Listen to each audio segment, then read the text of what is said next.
Passons maintenant aux questions de la page 158. Première question. Qui organisait le tournoi? La réponse se trouve sur la page 156. Je vous laisse chercher. Vous pouvez mettre sur pause si vous en avez besoin.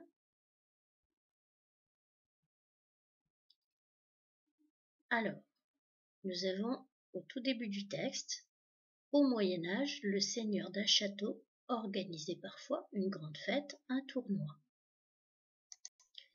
Donc à la question qui organisait le tournoi, on peut répondre le seigneur du château organisait le tournoi. Deuxième question, qui participait au tournoi? La réponse se trouve également à la page 156. Vous pouvez mettre sur pause pour la retrouver.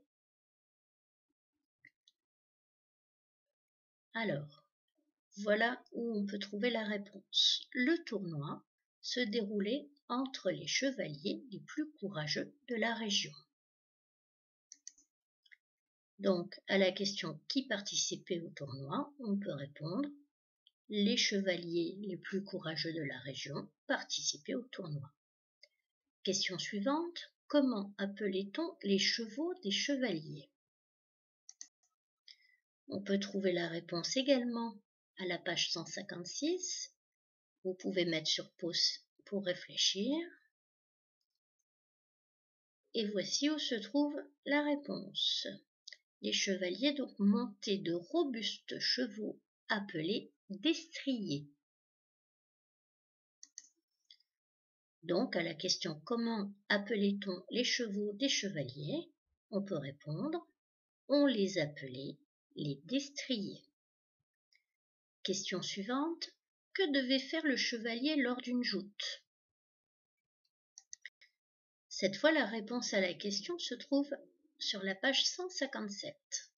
Mettez sur pause pour réfléchir. Et voici où on peut trouver la réponse. Lors de la joute, deux chevaliers fonçaient l'un vers l'autre sur une piste étroite. Le but du jeu, faire tomber l'adversaire avec sa lance. Donc, à la question que devait faire le chevalier lors d'une joute, eh bien, on peut dire il devait foncer sur son adversaire et le faire tomber à l'aide d'une lance. Et enfin, dernière question, que faisait le chevalier après un tournoi?